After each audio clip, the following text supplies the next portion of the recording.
Ever wonder what simple little things you can do around the house to determine if your air conditioning is working properly or not?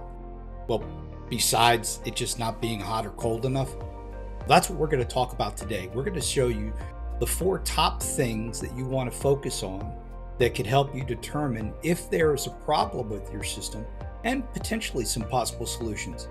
So stay tuned.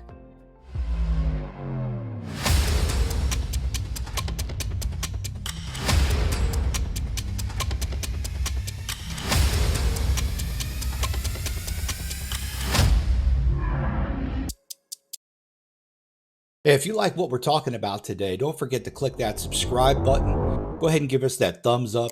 And also click the notifications button and select the bell at the top that says all. This way you'll be notified of any videos that we have up and coming or courses.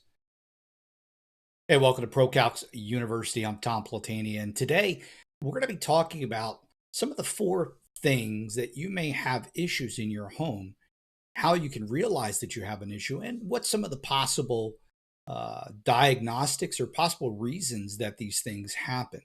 So one thing we're going to start out with is, we've done some videos before on hot and cold spots. We're going to go ahead and post those up there for you to link to. And, hot and cold spots, as you'll know from that video, there's a lot of different reasons, but a way for you to be able to tell that there is a physical temperature change. Now, the reason I say physical temperature change is like at night. The temperature is the same temperature in the house, but at one moment you may have a hot flash and the next minute you may have a cold flash. So what we want to find out is what is the actual temperature. Now, the way to do that is to have a little thermometer, and something I recommend is you can go to theprocalcsstore.com, and we actually have this really inexpensive little temperature and humidity sensor. Actually inexpensive enough that you can buy a couple and put them around the house. And at the exact same time of the day, you want to take multiple rooms on one side of the house, multiple rooms on the other side of the house, and a room in the middle of the house. And usually same time of day, you want to be between 1 p.m. and 5 p.m., which those are usually the hottest parts of the day. You want to see what the temperature is in those different rooms and document it to see how far apart they are. Now, if the temperature in those rooms is any greater than 3 degrees, you really have an issue somewhere. Now, there's a lot of reasons, and if you watch the the hot and cold spot one, there's a lot of reasons that happens, but some of them have to do with not enough air getting into that room or not having the proper return in that room so that it causes a hot spot from one side of the house to the other. Now, the reason I say between 1 and 5 also is if you take the temperature in one room early in the morning, well, the sun's rising. So the side that is on the sun side may be hotter than the side that's on the other side. And same thing if you do it in the evening, after 5 o'clock, the sun's setting, that might be the hottest. So usually between 1 and 3, you get that really good center of the sun, so you get a good even temperature throughout those areas. Now, you have to look at your house, and if your house is different depending on where you're located, where at 1 o'clock the sun's still way over here, or at 5 o'clock the sun's already way past. So just consider that. When is the sun kind of at its peak in my home? And that's when I want to take the temperature for that. So that's a quick way, obviously, to check to see if you have hot and cold spots. But the 3 degrees, greater than 3 degrees is what we're looking for. If the system is designed properly, if it's sized properly, if the ductwork is set properly, if there's dampers in the ductwork, if the dampers have been adjusted for the proper airflow, and if you have the proper returns, you should be within 3 degrees. So keep that in mind as a little tip and trick. The next one, to determine one of the issues that could be causing that is, do you have leaks in your ductwork? Now, leaks in your ductwork, an easy way to tell that without spending a lot of money to have somebody come out and do a duct leakage test, which you should do. But not all of us have $200, $300, $400 laying around just to check this out. But a quick test that lets you know that you have it is take a thermometer, and you're going to need something that's got a little bit of a distance to it. So the ones that we sell on, we do have some of these on the ProCalc store, but the one that reads temperature and humidity on the ProCalc store, you really can't get it up in there. And what I mean is we want you to slide that up inside the grill that's closest to the air handler. And then I want you to take the temperature, and then I want you to take the temperature on the grill that's the furthest away from the air conditioning system. And I want you to take those temperatures and document them. Now, again, if the temperature is greater than 3 degrees, you have duct leakage. Now, that could be in the supply side if your return is ducted as well, where you have returns in all the rooms and the ducts go all the way back to the air handler. Now, I'm not talking about the little jumper ducts where you got a grill in the bedroom and then you have a grill in the hallway, and up in the attic there's a jumper duct that goes in there. I'm not too worried about those. But what I am worried about is when the duct goes from the room all the way back to the air handler, if the return has leaks in it, and we did a YouTube video on this, also a podcast. Go to procalcsuniversity.com and you can listen to the podcast that we've done, that we've talked about these things to help you understand. So that's kind of a little hack, a little trick to let you know whether you have leaks in your ducts. Now, more technical ones that we talk about is having the duct leak test company come out, and if they put a little bit of smoke in the system when they test it, somebody could actually go up in the attic and see where their smoke is coming out and tell where the leaks are. Now, that's the fixing part. But for you to tell if you have leaks in your duct system, you can do that.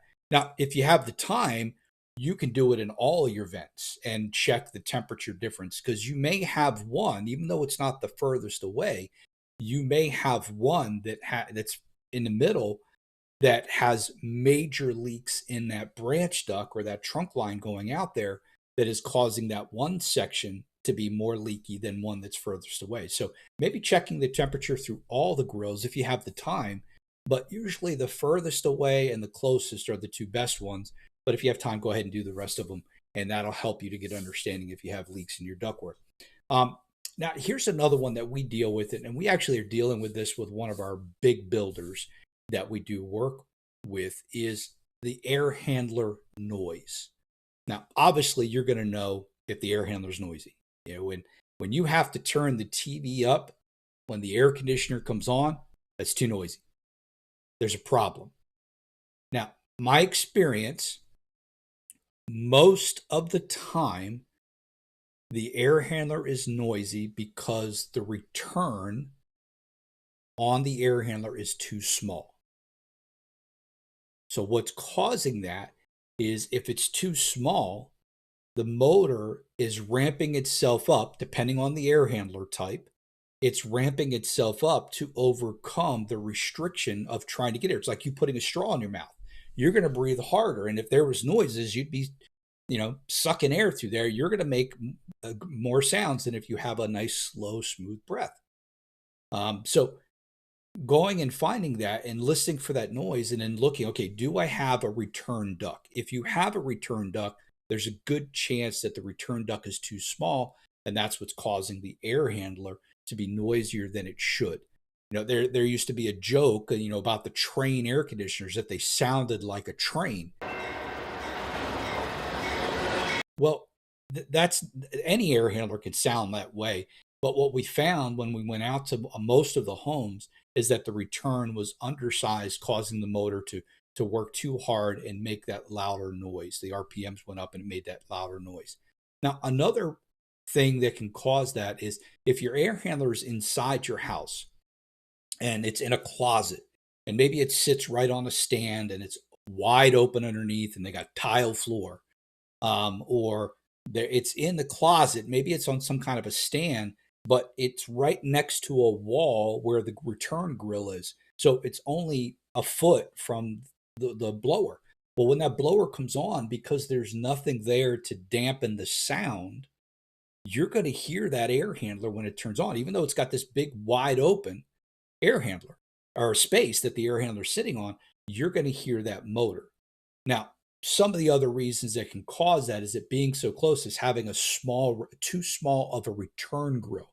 And what we size that is based on what's called face velocity, is we want to make that grill large enough that the air coming through it is not causing that whistling or sucking sound when it comes on. And remember, you're going to put, most of the time, you're going to have a filter there. So when you put that filter there, you're creating a greater restriction, which is also going to cause additional potential noise and sucking sound of the air going through there. So oversizing your grill and oversizing your filter is always a plus to help reduce the noise. Now, in some instances, like with this big builder, because the air handler was right in the closet, what we did is we ducted the return, but we insulated it and went up the wall and then put the return at a higher space. So the insulation allowed for a sound absorption to help quiet the air handler a little bit more, also making it large enough so the motor wasn't overworking itself. So that was kind of a quick fix for us. But that's something to consider when you hear that your air handler is extremely noisy. One of the other things is if the air handler sweats a lot. So you look at your air handler, maybe it's in the attic, maybe it's in the garage. Typically, it won't happen if it's inside the house. But if it's in one of those locations, a garage or attic, and it's sweating, a lot of times what's happening is, one, the return is too small. So I'm not able to pull as much air as I need to get across that coil. So the temperature of the coil gets so cold, I end up creating a dew point inside that. Maybe the insulation on the inside of the air handler wall is not good, is falling off, or it's old. But one of the bigger issues is the air handler or the return duct having leaks, where it's in a garage or it's in the attic. And now in the attic, a lot of times what they have to do is they have to take the air handler apart, pull the panels off. Sometimes if the air handler's able to, they can disassemble, pull the coil out, and then they get it up in the attic and they got to put it all back together. Well, if it's not properly put back together and it's not properly sealed, you're going to have air pulling in that air handler from the attic or garage. Now, the garage could be a little bit more dangerous because if the air handler's on and there's all kinds of leaks and somebody's pulling the car into the garage, that carbon monoxide and exhaust fumes can be pulled into that air handler and put into the home. So that's very important to make sure that you take care of that. Have it all caulked and sealed up. Have the door frame completely taped and sealed. Make sure that the insulation on the inside of the air handler is in place. And if they have to add it, it's easy to get and it's easy to add. You're cutting a small section out that might be bad and putting a new piece of insulation in there. But that's stuff that your HVAC company can do. But air handlers are not designed to sweat if they are installed properly. Now, one thing I like about one of the Train systems, and some other manufacturers may have come out or are going to come out with these, is Train has what's called their Hyperion air handler, which is made of composites, kind of like your refrigerator. It's got an outside layer. It's got all the insulation on the inside, and then it's got a smooth inside layer. So the insulation is not within the cabinet. It's great because it allows you to keep that clean. Just take it a cloth and wipe it out. Most of your air handlers have insulation on the inside. You can't wipe those out. It either has to be cut out, redone. You got to spray all kinds of antimicrobials on it. It can be very difficult. But I like the Hyperion air handlers because of this. They're much easier to keep clean. And because they're thicker, they also can be a little quieter.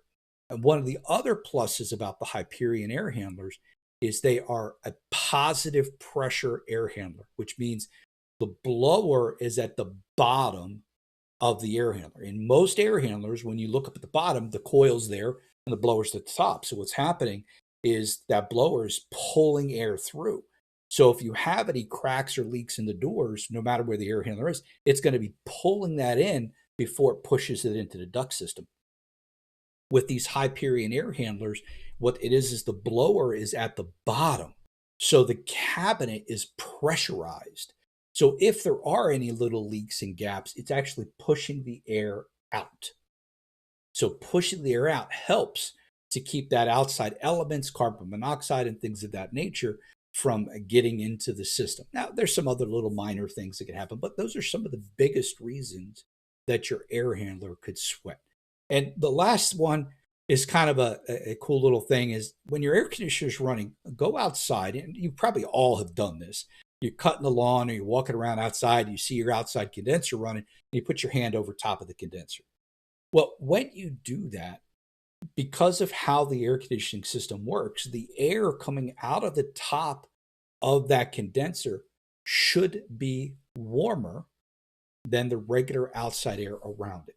Now, not the air right next to the bottom, because you're going to have air pulling through. So if you take the temperature right next to the side of the condenser, because of the air rushing past, it's going to be a little cooler. But just taking not directly in the sunlight, taking the temperature outside, and then take the temperature of the air coming out of the top.